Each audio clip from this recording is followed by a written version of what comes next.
Today I'm going to be making simple crispy bean and cheese tacos. I'm also going to make a homemade salsa on the side. This is going to be good.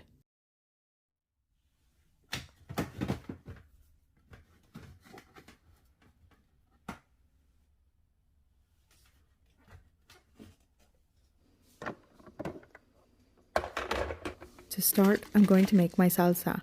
So here I'll be using around 5 to 6 guajillo chiles, and I'm also going to use 1 chile morita. This is going to add spice and smoky flavor. So I'm going to make a milder version of this salsa, and I decided to remove all the seeds and stems to clean these up. Now typically I like to leave the seeds for the chile morita, but my son is going to be eating this today and it'll just be too spicy for him, so I'm going to remove the seeds.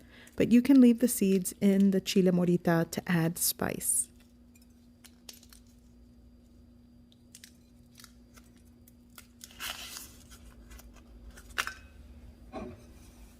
Now that all of my chiles are cleaned, I'm going to toast and saute them.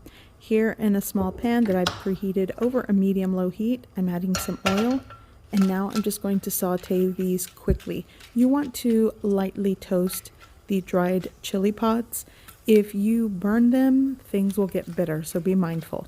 And it does go quick. I also added 1 clove of garlic. So these are pretty much where I need them to be. And now I'm going to add water to submerge them. And I'm going to let these soak until they have softened and easier to puree.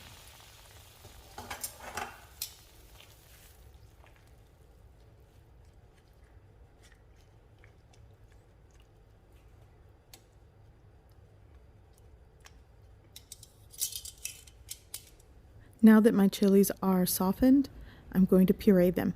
Here in my food processor, I'm going to add all of my soaked chilies, my clove of garlic.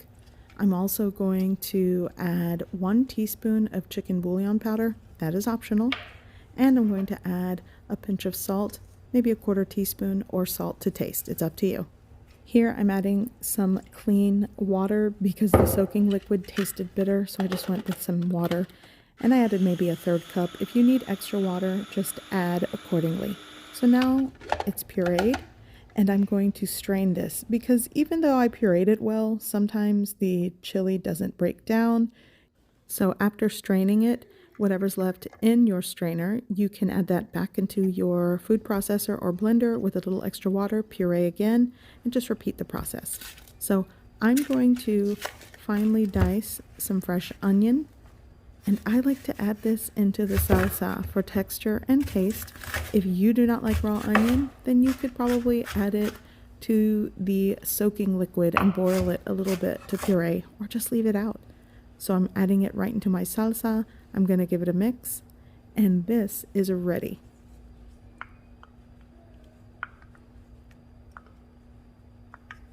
The type of cheese that I'm shredding today is Queso quesadilla. This is just a white melty cheese. You could use any melting cheese that you prefer. Now here I just have boiled cooked beans. I cook them with a piece of onion and some salt. So they are salted, but I'm going to flavor them with some of the salsa, garlic powder, onion powder, and cracked black pepper. You can season your beans how you like. Sometimes if I have charro beans left over, I'll mash those, but this is what I'm working with today. Now, what you want to end up with is a very thick, almost dry bean puree. You don't want anything watery or soupy. You want them kind of thick so they don't ooze out of your tacos when you crisp them up on the griddle.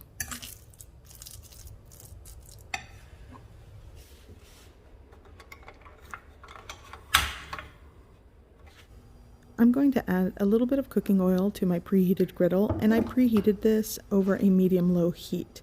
If it gets too hot too quickly, then the tacos will burn before they crisp. I'm just going to warm through the corn tortilla to make it pliable. You'll want to warm it on each side, and once you flip it over, you can start to fill it with the beans and cheese.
Once the exterior is golden brown and crispy, the inside is melty and gooey, it's time to eat.